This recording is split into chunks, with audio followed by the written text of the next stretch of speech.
Halo, kembali lagi ya bersama Bumbu Film. Dan untuk kali ini, Mimin akan menceritakan alur cerita Donghua dari film Martial Master ya untuk part yang kelima. Semoga kalian terhibur untuk menontonnya. Oke, kita langsung saja ke alur ceritanya. Di part sebelumnya, Guru Lingjong dan Guru Yu Xingxian seketika lemas dan shock mendengar para pangerannya dan muridnya mati di dalam hutan. Dan beberapa saat kemudian, para peserta murid yang lolos ujian pun mengumpulkan kristal binatang darah yang mereka peroleh dari ujiannya di dalam hutan roh darah. Dan para murid Akademi Tianxing pun berkumpul untuk menunggu instruksi selanjutnya dari Tetua Feng. Seketika itu, Raja Lingwu pun menanyakan kepada Tuan Putri dan Pangeran kenapa Qin Feng belum kembali dan berkumpul bersama para murid-murid lainnya. Dan mereka semua pun mencarinya, dan di saat semua murid melihat daftar kelulusan ujiannya, Qin Feng pun seketika datang. Dan semua orang pun sangat terkejut. Melihat Qin Feng hanya mempunyai satu lengan saja dan ia mengatakan kalau Qin Shen lah yang merencanakan pembunuhan Cao Heng dan Nian Wuji. Dan mendengar semua itu, Guru Yusheng pun sangat marah dan langsung menyerang ke arah Qin Shen. Namun di saat ia akan menyerang ke arah Qin Shen, Raja Lingwu seketika langsung menangkisnya dan Guru Lingjong pun juga seketika marah kepada Qin Shen dan akan menyerangnya. Tetapi Jenderal Yan Hui pun langsung menangkisnya. Namun Guru Lingjong pun langsung mematahkan lengan Jenderal Yan Hui dan ia pun kesakitan dan terpental. Seketika itu, Qin Shen pun maju dan angkat bicara sambil mengatakan semuanya untuk mundur. Dan di saat Guru Lingjong akan menyerangnya, tiba-tiba Master Yuan Feng pun datang bersama burung elangnya dan langsung menahan serangan Guru Lingjong. Dan Master Yuan Feng pun langsung menyerang ke arah Guru Lingjong. Namun, Tetua Wei pun langsung memberhentikan pertarungan mereka kalau tidak ada kekuatan yang dapat mengambil tindakan apapun karena peraturan yang ditetapkan sejak dulu. Di saat itu juga, Qin Shen angkat bicara kembali. Kalau para guru dibodohi oleh Qin Feng karena seluruh kerajaan Qi tahu bahwa Qin Feng punya kebencian yang mendalam kepada Qin Shen. Dan jika para guru percaya dengan omongannya, berarti itu memang bodoh. Dan Qin Shen juga mengatakan kalau ada teman yang melihat dan meminta menjelaskan kejadian yang sebenarnya. Dan ia mengatakan kalau Cao Heng dan Nian Wuji seharusnya mati setelah pertarungan panjang. Dan berdasarkan kultivasi yang lemah, melarikan diri juga pasti tak bisa. Dan di antara mereka, Qin Feng lah yang mempunyai kultivasi tertinggi dari murid-murid yang ada di sana. Dan salah satu murid juga mengatakan di saat Cao Heng dan Nian Wuji mati, di sana ada sepotong baju yang sama dengan baju yang dikenakan oleh Qin Feng. Dan ia juga mengatakan kalau lengan Qin Feng putus karena putus asa dalam pertarungan melawan Cao Heng dan Nian Wuji. Seketika itu, Guru Lingjong pun percaya kalau Qin Feng lah yang membunuh pangerannya. Namun Qin Shen pun langsung mengatakan walaupun kakaknya telah membunuh Cao Heng dan Nian Wuji, tetapi ia adalah saudaranya dan harus membelanya, dan jika ingin membunuh Qin Feng harus melewati mayat Qin Shen terlebih dahulu. Di saat itu juga, Guru Lingjong dan Guru Yu Xingxian pun langsung menyerang kembali ke arah Qin Feng. Tetapi Tetua Feng pun langsung menangkisnya dan mengatakan, aturan kompetisi 5 kerajaan, semua kerajaan menjadi satu, dan jika para guru tetap akan menyerangnya, jangan salahkan Tetua Feng yang akan bertindak kejam. Dan mereka pun takut dengan Tetua Feng dan langsung meninggalkan tempat tersebut. Dan Tetua Feng mengatakan kalau kompetisi 5 negara telah usai dan akan berkumpul kembali sebulan kemudian di ibu kota kuno selatan. Dan para murid Tianxing pun kembali ke kerajaan Qi dengan menaiki burung elang Master Yuan Feng. Di dalam perjalanan, Raja Lingwu menjelaskan tentang ibu kota kuno selatan. Dan ibu kota tersebut adalah ibu kota alam rahasia warisan dari kekuatan puncak kuno puluhan ribu tahun yang lalu. Dan ibu kota itu hanya 5 tahun sekali terbuka dan hanya anak di bawah 24 tahun yang bisa masuk ke dalam ibu kota tersebut. Sesampainya di kerajaan, para murid pun menghadap Yang Mulia kerajaan. Dan Yang Mulia mengatakan kalau mereka akan diberi harta karun tingkat 3. Dan ia juga mengatakan jika ada yang bisa memenangkan tempat juara pertama dalam kompetisi 5 kerajaan nanti, ia akan mendapatkan Heaven Breaking Pill sebagai hadiahnya. Dan pil ini adalah pil puncak tingkat 3 dan cukup untuk membuat praktisi yang telah mencapai tingkat surgawi meningkatkan satu langkah begitu saja. Dan para murid pun kembali ke kediamannya masing-masing. Beberapa waktu kemudian dari kediaman keluarga Qin, Nyonya Zhao sangat kaget melihat anaknya Qin Feng kehilangan lengan sebelahnya. Dan Qin Feng pun mengatakan kalau semua itu disebabkan oleh Qin Shen. Nyonya Zhao pun sangat marah dan ia mengatakan kalau ia pasti akan membunuh Qin Shen dan ibunya. 一定要杀了他！请你吃那个贱人！ Di sisi lain, Qin Shen juga kembali ke kediamannya dan bertemu dengan ibunya. Dan di saat ia mengobrol, Lin Tian pun datang untuk menemui Qin Shen dan ia pun memamerkan kultivasinya yang dapat selama latihan dan langsung menyerang ke arah Qin Shen. Namun Qin Shen dengan sangat mudahnya mematahkan serangannya. Dan di saat itu juga Qin Shen pun membawa Lin Tian ke pavilion pil untuk memurnikan kekuatannya. Dan di saat dalam perjalanan, Lin Tian mampir ke tempat cabang toko pil milik ayahnya. Sesampainya di sana, Paman Jie mengatakan kalau ada sesuatu yang terjadi di dalam toko pilnya. Dan para tetua sedang berdiskusi hal-hal penting di dalam. Dan Paman Jie pun mengantar mereka untuk menemui para tetua. Sesampainya di sana, Qin Shen pun disambut baik oleh para tetua. Dan di saat itu juga, Qin Shen mengatakan kalau keluarga Lin sedang ada masalah dan Qin Shen dengan senang hati akan membantunya. Dan tetua Lin menjawab kalau masalahnya menyangkut dengan keluarga Li dan pavilion pil. Takutnya tidak mudah ditangani.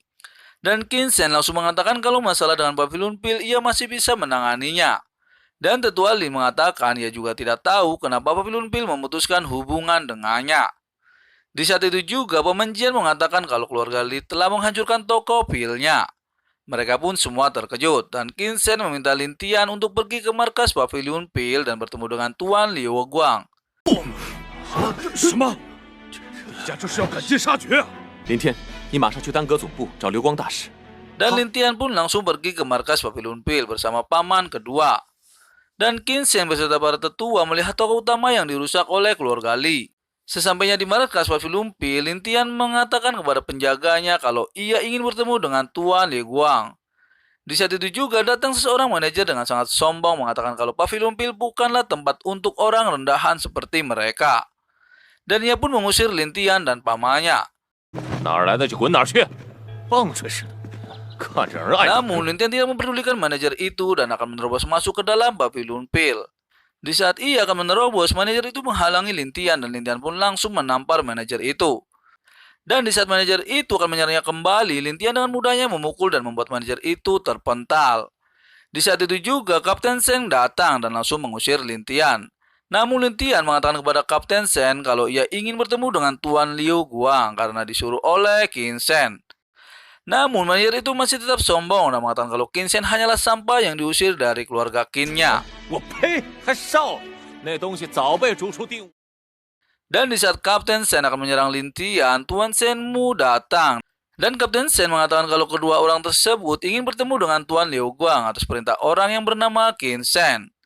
Dan di saat mendengar kata Qin Shen, Tuan Mu menghampiri manajer yang songong itu dan langsung menamparnya. Dan ia pun meminta maaf karena ia tidak menyambutnya dengan baik. Dan Tuan Mu memerintahkan kepada Kapten Shen untuk mengantarkan mereka ke ruang tamunya. Dan ia juga meminta para pengawalnya untuk mengusir manajer yang songong itu. Dan beberapa saat kemudian, Tuan Liu Gong pun datang untuk menemui Lin Tian.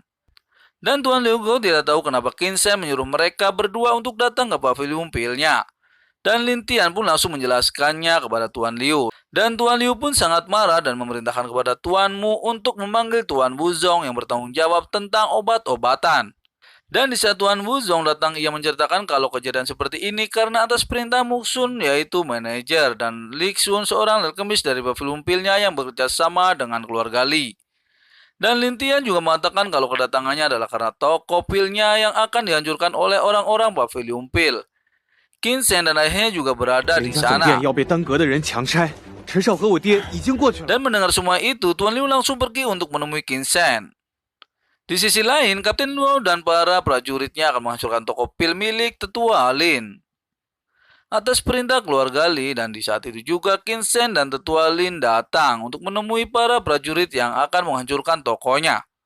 Namun Qin Fen meminta kepada para prajuritnya untuk langsung menghancurkan toko tersebut. Dan di saat prajurit itu akan menghancurkan tokonya, Qin Shen langsung bertindak dan melempar batu ke arah prajurit itu. Dan membuat Kapten Luo marah dan memerintahkan para prajuritnya untuk menangkapnya. Namun Qin Shen hanya dengan satu lemparan batunya langsung merobohkan semua prajurit yang ada di sana. Dan di saat itu juga Kapten Luo mengatakan kalau perwakilan dari pavilion pil telah menjadi saksi kalau keluarga Lin memang bersalah. Dan tiba-tiba Tuan Liu Gong datang dan sekitar langsung menampar Muxun karena mengaku perwakilan dari pavilion pilnya. 不好好当你的管事，却去当李家、秦家的一条狗！老夫解除你的管事职务，滚！ Dan Tuan Liu pun langsung memecatnya sebagai manajer di pavilionnya. Dan ia juga memecat Li Xun dari alkemis pavilion pilnya. Di saat itu juga Qin Fan angkat bicara kalau ayahnya adalah kepala keluarga Amping kerajaan. Namun Tuan Liu mengatakan untuk memberitahu ayahnya untuk datang menemui pavilion pilnya jika ada masalah dengannya. Dan Tuan Liu pun langsung memukul Qin Fan dan membuat ia pun terjatuh. Tuan Liu juga mengatakan kepada Tetua Lin akan menjalin kembali hubungan bisnis bahan-bahan obat pembuat pil dan akan memutuskan hubungan dengan keluarga Li. 流光大师，太感谢了！今后和林家的对接就由你来负责。是。 Qin Shen dan Lin Tian pun akan menemui Master Pavilion bersama Tuan Liu. Beberapa waktu kemudian, Qin Shen dan Lin Tian pun bertemu dengan Master Pavilion Pil Xiao. Dan Qin Shen pun memperkenalkan Lin Tian kepada Master Pavilion itu. Qin Shen pun mengatakan kedatangannya karena mempunyai sesuatu yang sangat penting. Dan Qin Shen meminta Master Pavilion Xiao untuk membantu menyiapkan bahan-bahan untuk pembuatan pilnya. Dan beberapa saat kemudian, Tuan Mu pun telah mempersiapkan bahan-bahan yang Qin Shen butuhkan. Mereka pun memasuki ruangan penyulingan untuk membuat pil. Dan di saat Qin Shen mengeluarkan batu kristal kolam roh darah, mereka pun sangat terkejut karena kekuatan pengikis batu kristal roh sangat menakutkan. Bahkan praktisi tingkat surgawi tidak bisa mendekatinya, namun Qin Shen dengan mudahnya mendapatkannya. Penyulingan pembuatan pilnya pun dimulai. Di sisi lain, Direktur Lu sedang bercumbu dengan wanita simpanannya. Dan tiba-tiba ada pelayan yang masuk dan ia mengatakan bahwa pavilion pil telah menangguhkan kerja samanya. Ia pun seketika pingsan mendengar semua itu. Dan beberapa saat kemudian, Direktur Lu pun terbangun dan bertanya kepada semua bawahannya mengapa pavilion pil memutuskan kerjasamanya dengannya. Dan Jenderal Su pun mengatakan kalau semua ini adalah ulah keluarga Qin dan keluarga Li. Dan Direktur Lu pun mencari informasi tentang masalah dengan pavilion itu. Dan di saat itu juga ada seseorang yang memberitahu bahwa yang memutuskan hubungan bukanlah karena Tuan Liu Gang atau Master Pavilion, melainkan seseorang yang bernama Qin Shen. Dan beberapa saat kemudian, Direktur Lu memerintahkan seseorang untuk pergi ke pavilion pil, yaitu Pangeran Qi dan Tuan Duanye dari Tanah Suci Darah. 这个所长是白痴吗？蠢得连猪都不如！ Di sisi lain, dari pavilion pil, Lin Tian sedang berkultivasi untuk menyempurnakan kekuatannya. Dan tak lama kemudian, Pangeran Qi dan Tuan Duan pun sampai di pavilion pil. Dan mereka pun disambut oleh pelayan wanita cantik. Dan Pangeran Qi langsung memperkenalkan diri kalau ia adalah seorang pangeran dan kedatangannya untuk bertemu dengan Tuan Liu Guang. Dan di saat pelayan itu akan memanggil Tuan Liu, Pangeran Qi langsung berbuat tidak senonoh kepada pelayan itu. Ia pun ketakutan dan bergegas pergi. Dan di saat mereka akan memasuki ruangan, Pangeran Qi pun bertemu dengan Qin Shen dan Pangeran Qi mengatakan kalau tempat ini bukanlah tempat yang cocok untuk Qin Shen datangi. Dan Direktur Lu pun mengatakan kalau perusahaan Xifang tidak akan membiarkan begitu saja. Dan Qin Shen pun mengatakan kalau perusahaan Xifang sudah bangkrut. Namun Direktur Lu tidak terima dengan perkataan Qin Shen. Dan ia akan menyerang Qin Shen dengan kekuatannya. Tetapi Qin Shen dengan satu pukulan saja dan Direktur Lu langsung terpental dan terjatuh. Dan di saat Direktur akan menyerangnya kembali, Tuan Su datang dan langsung menangkis serangan Direktur Lu. Seketika itu, Tuan Su pun meminta maaf kepada Qin Shen atas kelakuan Direktur Lu. Namun, Direktur Lu langsung menendang Tuan Su karena menghalanginya. Ia pun mengatakan kalau Tuan Su hanyalah seorang sampah. Dan tak lama kemudian, Master Pavilion datang bersama Tuan Liu. Pangeran Qi dan Direktur Lu tidak tahu bahwa yang datang adalah Master Pavilion. Ia pun langsung menggodanya. Namun Master Pavilion masih sabar dan mengatakan kepada Qin Shen apa yang sebenarnya telah terjadi. Qin Shen pun mengatakan kalau ia disuruh untuk berlutut oleh Direktur Lu. Dan Master Pavilion itu meminta Tuan Liu untuk memberi pelajaran kepada Pangeran Qi dan Direktur Lu. 你个大头鬼！ 快来人！快来！我在丹阁胡作非为，你们丹阁干什么吃的？还不快向他们！ Dan di saat Kapten Shen datang untuk mengamankan keadaan, mereka pun semua terkejut dan langsung memberi hormat kepadanya. Karena ia ternyata Master Pavilion.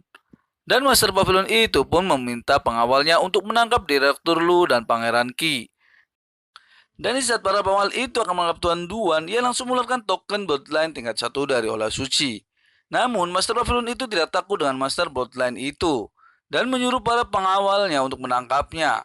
Dan di saat itu juga, Tuan Duan menyerang para pengawal itu. Dan ia mengatakan kalau ada yang berani menyerang Master dari Aula Bloodline, ia akan berhadapan dengan Presiden Dongfang.